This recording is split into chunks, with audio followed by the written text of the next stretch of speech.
S மக்களே, இன்றைக்கி episode முடிஞ்சது.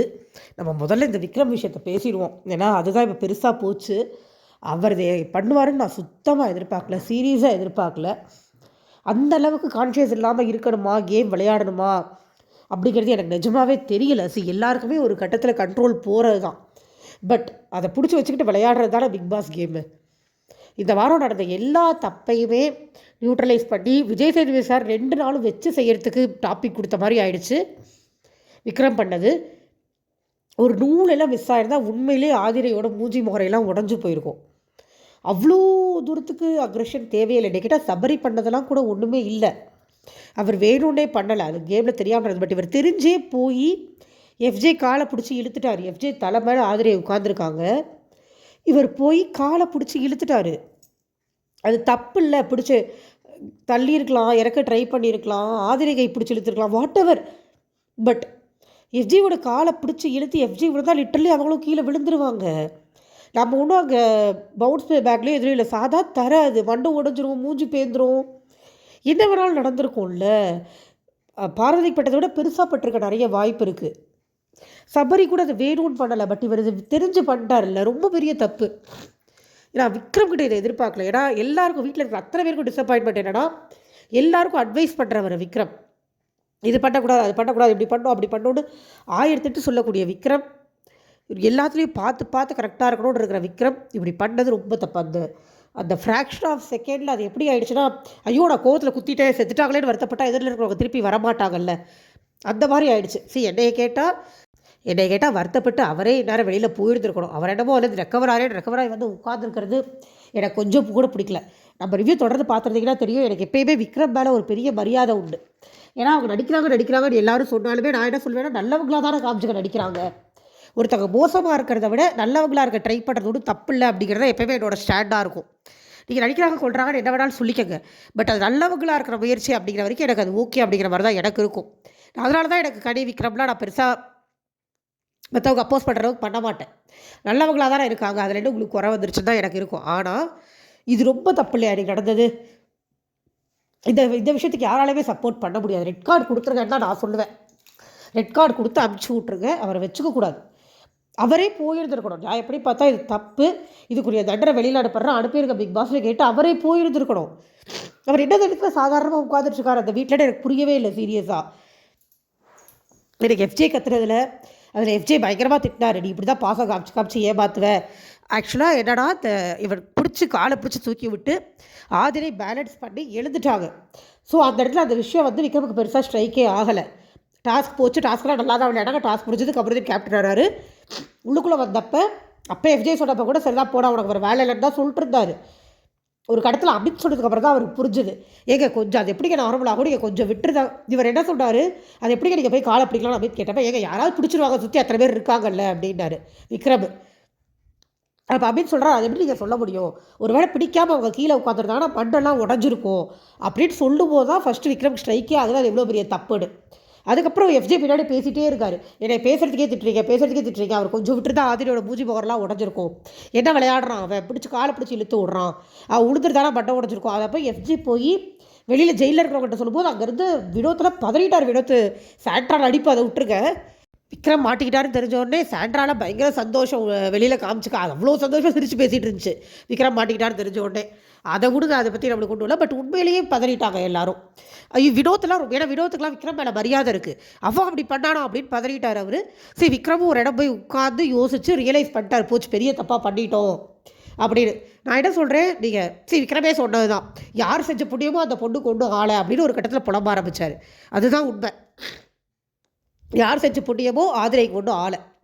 ஏதாவது ஆயிருந்ததுன்னா கோர்ட்டு கேஸுன்னு போயிருக்க வேண்டிய அளவுக்கு பெரிய பிரச்சனை இது. ரெட் கார்டு கொடுத்து இதுக்கு விக்ரம வீட்டுக்கு அனுப்பணும், அதுதான் நியாயம். அவர் இதை பண்ணியிருக்கக்கூடாது. எனக்கு விக்ரம பிடிக்கும். நீங்கள் எனக்கு இந்த சம்பவம் நடக்கிறதுக்கு ஒரு 2 நிமிஷம் முன்னாடி வரைக்கும் எனக்கு விக்ரம ரொம்ப பிடிக்கும். யார் நிறைய பேர் விக்ரம் அப்படி இப்படி எவ்வளோ சொல்லியிருந்தாலுமே நான் விக்ரம் திட்டிருக்க மாட்டேன். ஏன்னா சின்ன சின்ன தவறுகள் தவிர அவர் ரொம்ப கரெக்டாக இருக்க ட்ரை பண்ணுறாரு. அது கரெக்டாக இருக்க தானே ட்ரை பண்ணுறாரு, நடிப்பாகவே இருந்தாலும் அது சரியாக இருக்க தானே இருக்குன்னு நான் ரொம்ப சப்போர்ட் பண்ண ஆள் நான். இப்பயும் நான் அவர் வேணும்னு பண்ணாருன்னு சொல்லலை. ஆனால் ஒரு மனுஷன் அந்த கண்ட்ரோலை இழக்கக்கூடாது. அந்த இடத்த அந்த கண்ட்ரோலை இழந்தாங்கன்னா அதை விட ஒரு பெரிய தப்பு வேறு எதுவுமே கிடையாது.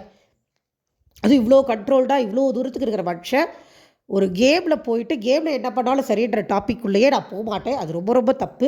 இத்தனைக்கும் சபரி தெரியாமல் பண்ணிவிட்டு அவ்வளோ திட்டு வாங்கியிருக்காருங்க போது எவ்வளோ கேர்ஃபுல்லாக இருக்கணும். அங்கே அவ்வளோ ஃபோர்ஸ்ஃபுல்லாக விளையாட்ட கமருதீன் கேர்ஃபுல்லாக இருக்கார். கமருதீன் போய் கடைசியாக கடி அடித்தப்போ கடி முட்டியில் லைட்டாக பட்டுருச்சு. பட் அது வந்து கேமில் நடந்தது. அவங்களுக்கு ஆல்ரெடி அடிபட்டுறது. ஏன்னா அவர் பர்பஸ்ஃபுல்லாக பண்ணலை.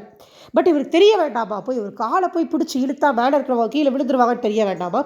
ரொம்ப ரொம்ப ரொம்ப ரொம்ப தப்பு. ரெட் கார்டு கொடுத்து விக்ரமை அனுப்பிச்சு விட்டுறணும். வேறு வழி இல்லை. என்ன தான் அவர் ரியலைஸ் பண்ணாலும், என்ன தான் அவர் சாரி கேட்டாலும், என்ன தான் அவர் வந்து தலை குடிச்சு நின்றாலும் இது ரெட் கார்டு கொடுத்து தான் ஆகணும். வேறு வழி இல்லை. இதை யாருமே அன்கான்ஷியஸாக கூட பண்ணிடக்கூடாது அப்படிங்கிறதுக்கு வேறு வழியே இல்லை. திட்டி அசிங்கப்படுத்தி அவமானப்படுத்தணுன்ற இருக்கோ இல்லையோ, பட் வீட்டுக்கு அனுப்பிடணும். ஒரு கொலை அளவுக்கு தவறான ஒரு விஷயம் வந்து நான் யோசிக்காமல் பண்ணிட்டேன்னு சொல்கிறதுனாலையோ, சாரி சொல்கிறதுனாலையோ எதுனாலையுமே சரியாகாது. ஸோ விக்ரம் வீட்டுக்கு போகிறது தான் நல்லது. இதுக்கு மேலே அவரை சரியாகிட்டது எனக்கு பிடிக்கவே இல்லை. எனக்கு எங்கே பிடிக்காமல் போச்சுன்னா, ஒரு மணி நேரம் வருவோம் வருத்தப்பட்டார். எல்லாருக்கிட்டையும் போய் சாரி கேட்டார். அப்புறம் நம்ம ரெக்கவர் ஆகிக்கிறோம்ல, இந்த வீட்டில் ஆயுதம் அவனை வர வழி இல்லை அப்படின்ட்டு ரெக்கவர் ஆகிக்கிட்டாரு. எப்படி ரெக்கவர் ஆகிப்பீங்க? எனக்கு புரியல. அந்த பொண்ணோட மூச்சு உடஞ்சிருந்தா நீங்கள் ரெக்கவர் ஆவீங்களா? அதை உடஞ்சிருக்கும்ல, ஜஸ்ட் ஒரு செகண்ட், ஃப்ராக்ஷன் ஆஃப் செகண்ட் உடஞ்சிருக்கும். ஒன்று மூச்சு உடஞ்சிருக்கும், இல்லை கை உடஞ்சிருக்கும், ஏதோ ஒன்று உடஞ்சிருக்கும். நீங்கள் ஈஸியாக ரெக்கவர் ஆகிக்கக்கூடிய மிஸ்டேக் அது இல்லை. இது வரைக்கும் ரெட் கார்டு கொடுக்காது, பரவாயில்ல. விக்ரம்காக ரெட் கார்டு கொடுத்து அனுப்பிச்சிருங்க. இதை யார் பண்ணாலும் என்கரேஜ் பண்ணக்கூடாது, அது விக்ரமாகவே இருந்தாலும். ஓகேவா? சரி, ஓகே. இது எல்லாமே விக்ரம் பண்ண தப்பு. விக்ரம் ரெட் கார்டு கொடுக்கணும். இதுதான் என்னோடய பாயிண்ட் ஆஃப் வியூ. என்னோட ஒப்பீனியன் கேட்டிங்கன்னா கண்டிப்பாக கொடுத்து அனுப்பிச்சி விட்றணும். இதை தூக்கி ஒரு பக்கம் வச்சுருவோம். அடுத்து இந்த பக்கம் நம்ம சைக்கோ சாண்ட்ரா இருக்காங்களா, சைக்கோ சாண்ட்ராக்கு வருவோம். நேற்று நைட்லேருந்து ஆரம்பிக்குது ஷோ. இவங்க கனி என்ன பண்ணுறாங்க, தலையை கூப்பிட்டு எனக்கு அவங்க சாரி கேட்கணும், அவங்க குழந்தைங்கள விஷயம் நான் பாடலை அப்படின்னு உடனே வினோத் போய் 4 பொய்யை சொல்லி அப்புறம் கடைசியில் அவர் வழியெல்லாம் உண்மையை சொல்லி கூட்டிகிட்டு வராரு. மேடம் வந்து உட்காந்துட்டாங்க. இதை நான் உங்களுக்கு எக்ஸ்பிளைன் பண்ணுங்கிறதே இல்லை. நீங்கள் 1 எபிசோடில் பாருங்கள். கனி சொல்கிறாங்க, நீங்கள் சொன்னீங்கல்ல உங்கள் குழந்தைங்களை வச்சு பாடினே அப்படி சொன்னீங்க அப்படின்னா, நீங்கள் பாடுறீங்க, நான் சொன்னேன். நான் என்ன பாடுறேன்? ஏதோ பாடினீங்க. ஏங்க என்ன பாடினேன்னு சொல்லுங்கள் அப்படின்னு கனி கேட்டால், ஏதோ பாடினீங்க எனக்கு தோணுச்சு சொன்னேன் அப்படின்னு கனி கேட்குறாங்க. நீங்கள் நம்புறீங்களா அப்படி உங்கள் குழந்தைங்களை வச்சு பாடிருப்பேன் அப்படின்னு அப்பயும் கேட்குறாங்க. ஆமாம் அப்படிங்கிறது. அதெல்லாம் பண்ணலைங்க நான். நீங்கள் அப்படி சொல்லக்கூடாதுங்க, நீங்கள் சாரி கேட்கணுங்க அப்படின்னு. அதில் கேட்க முடியாது. அவ்வளோ திமுரு, அவ்வளோ ஆட்டிடியூட், கால் மேலே கால் போட்டுக்கிட்டு. ஏங்க நீங்களும் ஒரு அம்மா தானங்க, அது எப்படிங்க இன்னொரு அம்மா அப்படி சொல்கிறீங்கன்னா, நான் அந்த மாதிரிலாம் சொல்ல மாட்டேன் அப்படின்னு கனி கேட்குறாங்க. அப்போ நான் கேவலமானவன்னு சொல்கிறீங்களா அப்படின்னு. அது எனக்கு தெரியாது. என்ன இவ்வளோ ஆட்டிடியூட், இவ்வளோ திமுரு இதுக்கு நீங்கள் இதை கேட்க வேண்டிய இடத்துல கேட்க வைக்கிறேங்க அப்படின்னு கனி சொன்னால் வைங்க அப்படிங்குது.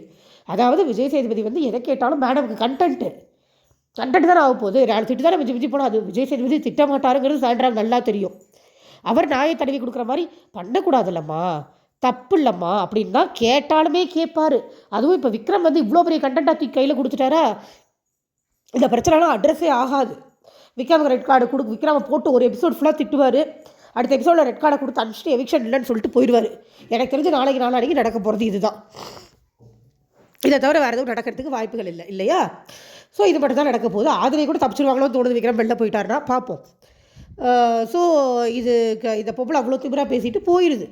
சாரி கேட்க மாட்டேன்ட்டு போயிடுது. அதுக்குள்ளே திவ்யா போய் அங்கே ஏதோ அடுப்பை தொட்டு கத்தி அந்த பிரச்சனை திவ்யாவுக்கும் கமருதீனுக்கும் பிரச்சனையாகி அப்படியே பிரச்சனை டைவர்ட் ஆகி போயிடுச்சு. அப்புறம் அடுத்த நாள் காலையில் பார்வதி உட்காந்து பேசிக்கிட்டு இருக்குது சாண்ட்ராட்ட. பார்வதி சொல்லிகிட்டு இருக்கு, நான் இந்த மாதிரி நேற்று நைட்டு வந்து காதல் வேலை வீசுறான்னு சொல்லி சொன்னேன் கமருதீனை. அது அமித்தை சொன்னேன், அமித் போட்டு கொடுத்து ஒரே சண்டையாகி போச்சுடி அப்படின்னு சாண்ட்ரா சொல்கிறாங்க. ஆமாம், நீ முதல்ல பண்ணதே first of all double game மாதிரி தான் இருந்துச்சு. திவாகர்கிட்ட போய் பேட் டச் பண்ணுறேன்னு சொன்னதெல்லாம் டபுள் கேமாக தான் தெரிஞ்சது அப்படின்ற மாதிரி சொன்ன உடனே பார்வதி கேட்டுக்கிறாங்க. அதுக்கப்புறம் நேரம் கமருதீன்கிட்ட வந்து இந்த மாதிரி நான் என்னோடய பேரண்ட்ஸ் இருக்க சொல்ல போகிறேன், எங்கள் அம்மாவுக்கு எக்ஸ்பிளைன் பண்ணணும் அப்படிங்குது பார்வதி. நீ வெளியில் போய் கூட பண்ணிக்கலாம் அப்படின்னா, இல்லை நான் பண்ணணும், சரி பண்ணிக்கோ அப்படின்ட்டார் அவர். என்னவோ ஒரு மாதிரி பார்க்குது கமருதீனை. அவரும் வந்து என்னடி பார்க்குறேன்னு கேட்டால் ஏதாவது என்னத்தையும் ஒரு கர்மத்தை பண்ணுறாங்க காதல்கிற பேரில் நம்மளுக்கு கடுப்பு தான் ஆகுது. அதை பண்ணி முடிச்சு விட்டாங்க. இதில் எனக்கு என்னன்னா, நான் இவ்வளோ நாள் பார்வதி நடிக்கிறாளேன்னு குழப்பத்தில் இருந்தேன். ஆனால் இன்றைக்கி எனக்கு என்ன தோணுச்சா, பார்வதி உண்மையிலே டிஸ்டர்பாக இருக்குது. ஏன்னா இன்றைக்கி விக்ரம் மாற்றுற விஷயத்தில் பழைய பார்வதியாக இருந்தால் விக்ரமை செதைச்சு விட்டுருக்கோம். எஃப்ஜேலாம் எனக்கு கத்துறது, எஃப்ஜேயோட 10 மடங்கு பார்வதி கத்தும் நம்மளுக்கு தெரியும். ஆனால் இன்றைக்கி என்ன ஆயிடுச்சு, பார்வதி தான் கேப்டன்சி டாஸ்கில் இருந்தாங்களா, கமருதீன் போய் முதல்ல பார்வதி தான் தோக்கடிச்சார். பலூனை போய் பார்வதி தான் ஈஸி டார்கெட்டாக இருந்தாங்க. ஸோ பார்வதி பலூன் அவங்க அங்கே தான் உடச்சாங்கன்ற உடனே போய் படுத்துட்டு அழுதுகிட்டு இருக்குது. தலை ரூமில் போய் படுத்துக்கிட்டு, தலை ரூமில் அதோட லவ்வர் தலையாயிட்டாருடனே உரிமையாக போய் படுத்துக்கிட்டு ஓடும் ஒப்பாரி. சீரியஸாகவே பார்வதி இதை கேம் பிளேவாக பண்ணுதா இல்லை உண்மையிலேயே மைண்ட் லெவலில் டிஸ்டர்ப் ஆயிடுச்சான்னு ஒரு கொஸ்டின் மார்க் எனக்கு வந்துருச்சு. ஏன்னா இவ்வளோ ஒரு தொக்காட்ட கையில் ஒரு விஷயம் கிடச்சிருக்கும் போது அதை விடுற ஆள் பார்வதி இல்லை. பட் அதை பற்றி பெருசாக பார்வதி எனக்கு பேசவே இல்லை விக்ரம் மாட்டினதை பற்றி, ஏன்னு தெரியல. ஓகேவா? ஸோ இதுக்கப்புறமா இந்த விஷயம் முடிஞ்சது. பார்வதி சென்டரா பேசிகிட்டு இருந்தாங்க. அப்புறம் கமருதீனும் பார்வதி வந்துட்டாங்க. பார்வதி போய் எல்லாரையும் கன்வின்ஸ் பண்ணி ட்ரை பண்ணிட்டு இருக்கோம். பிக் பாஸே சொல்லிட்டாரு, யாரோட ஃபேமிலி உள்ள 24 ஹவர்ஸ் இருக்கணும்னு டிஸ்கஸ் பண்ணி சொல்லுங்கள் அப்படின்னு சொல்லும்போது கனி, பார்வதி, ஆதிரை 3 பேருமே விட்டு கொடுக்காமல் பேசிகிட்டே இருக்காங்க. அப்புறம் கடைசியில் சரி லக் பேசிஸில் போயிடுவோம்னு சொல்லி அமித் ஒரு கேம் ஒன்று சொன்னார். 3 பீஸாக ஒரு குச்சியை உடச்சிட்டு ஒரு குச்சி மட்டும் சின்னதாக வச்சு வெளியில் காமிக்கும்போது ஒரே அளவில் காமிப்போம், சின்ன குச்சி எடுக்கிறவங்களுக்கு பேரண்ட்ஸ் வருவாங்கன்னு சொல்லி சூஸ் பண்ணாங்க. கடைசியில் ஆதிரை சின்ன குச்சி எடுத்தாங்க, ஆதிரையோட பேரண்ட்ஸ் வராங்கன்னு சொல்லி முடிவாயிடுச்சு.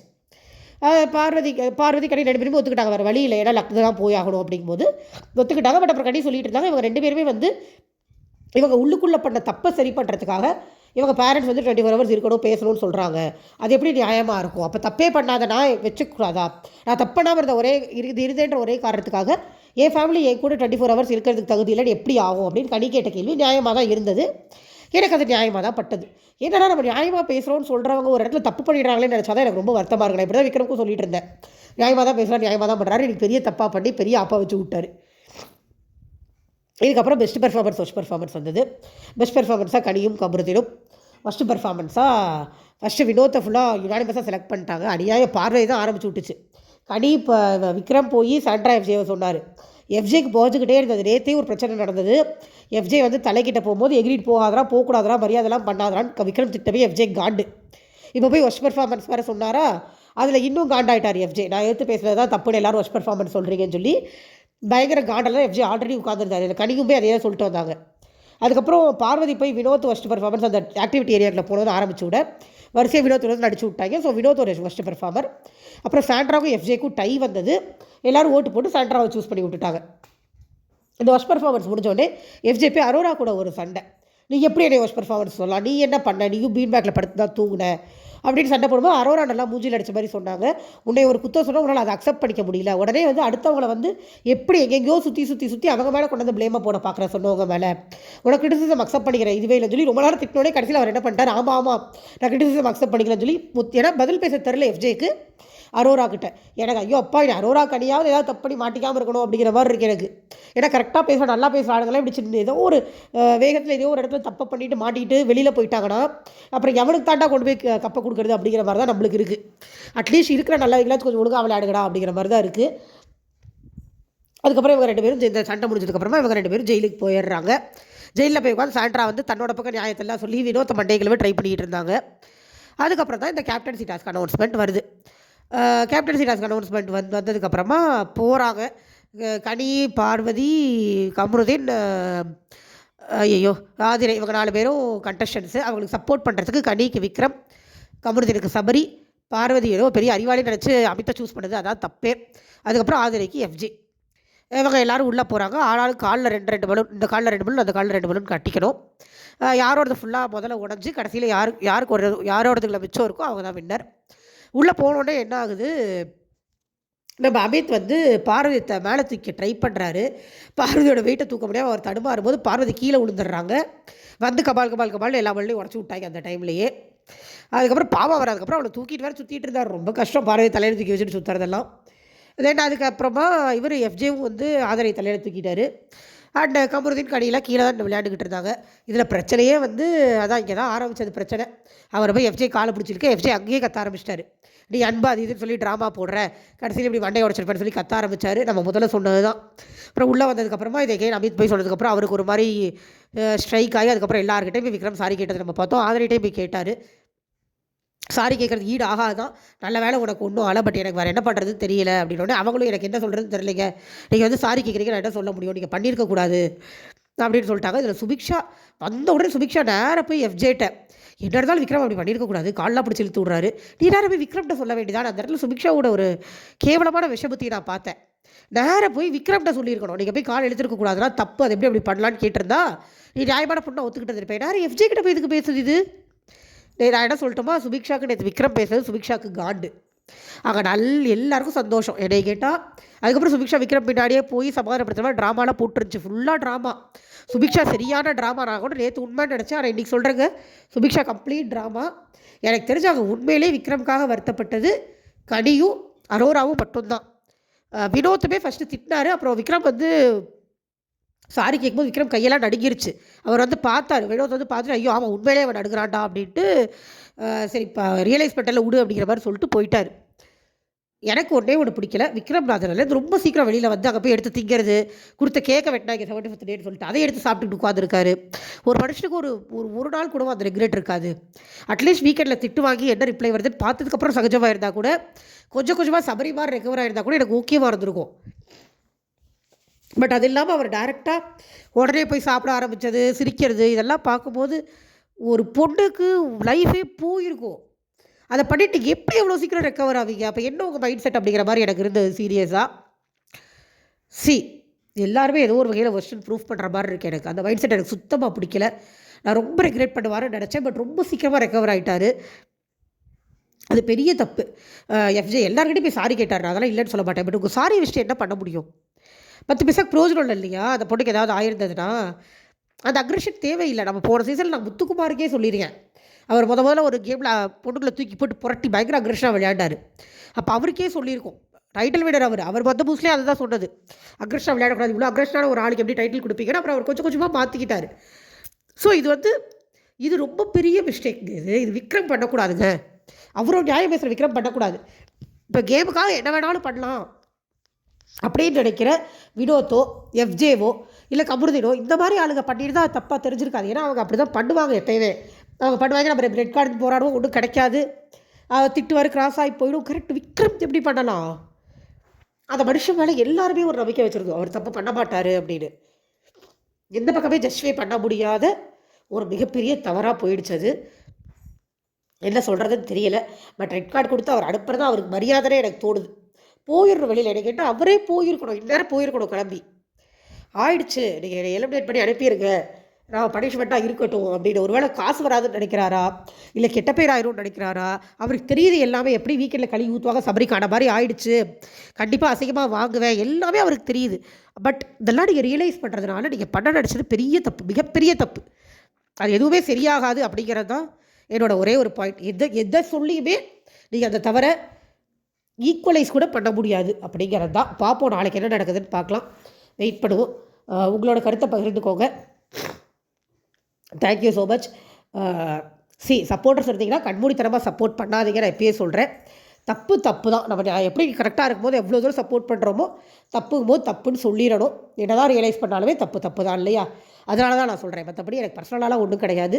ரொம்ப நியாயம், ரொம்ப நல்லவர் நம்ம நினச்சிக்கிட்டு இருந்த ஒருத்தர் தப்பு பண்ணும்போது அதை அக்செப்ட் பண்ணிக்க முடியல, கஷ்டமாக இருக்குது. பார்க்கலாம் என்ன நடக்குது அப்படின்னு சொல்லி பார்க்கலாம். Thank you so much. லைக் பண்ணி, ஷேர் பண்ணி, சப்ஸ்கிரைப் பண்ணி, கமெண்ட் பண்ணி சப்போர்ட் பண்ணுங்கள். தேங்க்யூ. பை.